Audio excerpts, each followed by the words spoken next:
So, San Diego hikers are dying. Cue the 411 music.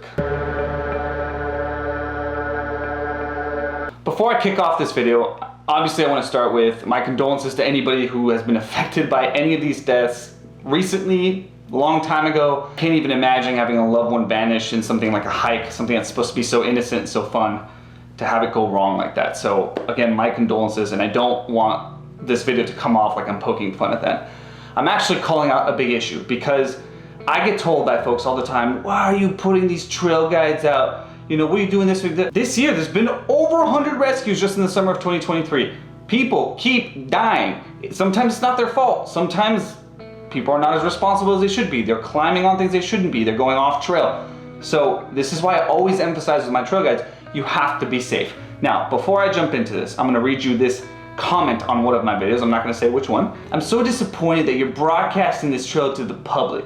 Not cool, dude. And this is how I read it in my own mind. That people find their own unofficial trails is a legit way. What are you, some kind of trail guide? Don't turn something special into a tourist attraction, because I tell you guys how to stay safe on trails. That's what this means. I'm not even gonna finish this. Instead, I'm gonna go to this article. SoCal man's body found in same San Diego hiking area where OC mom died after falling over waterfall. And I'm gonna highlight this piece here that says, Cleveland National Forest officials are telling hikers they need to know and understand trails before setting out on them.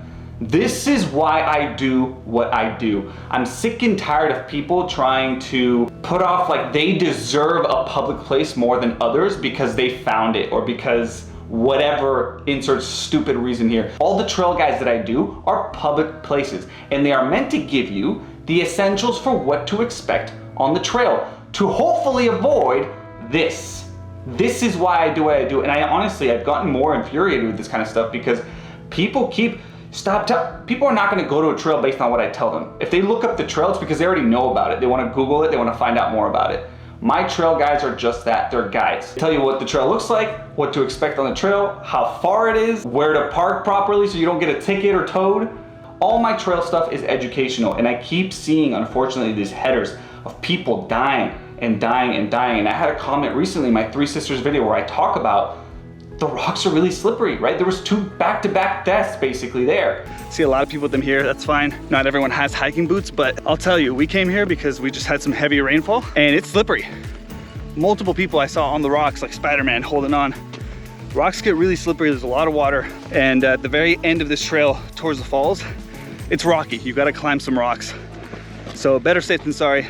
I don't wanna make this video too long. The whole point of this video is to emphasize that what drives me is to hopefully educate people in my trail guides so that when they go out there, they have a safe and a fun experience. That's it. Because they're gonna go out there whether I make a video or not. Enough with the little rant. I wanna go about this. NPS.gov has some good resources. The whole point of this video, what can you do to stay more safe, right? Know your limits. That's a big one. That is a big one. Anytime, trust your gut. Anytime something doesn't feel right, anytime you feel like you may be running low on water, it is better to turn around. Plan your hike, pick the right trail for you and your group. Recognize your abilities and the abilities of the group. Leave a trip plan. Complete a trip plan with details where you'll be walking, hiking, your contact information. Always make sure somebody knows where you're at. Turn on your location on your phone, your significant other, your parents, whatever it is. Always make sure somebody knows, because the problem is a lot of people go hike and they hike sometimes remote and nobody knows that they went hiking. When the police are called or whatever list, it's too late. So always know, have an emergency plan. Make sure you have things in your backpack, first aid kit.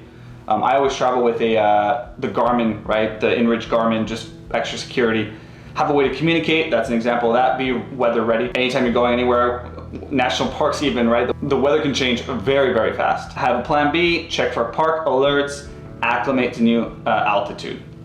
This site, I'm not gonna go through all this, but this has, obviously bring water, bring food. This site will give you everything you need to know. I'm just emphasizing you guys have to be prepared.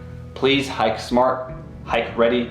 Don't take unnecessary risks, whether it's, oh, I'm trying to get somewhere cool, I'm trying to get the Insta shot.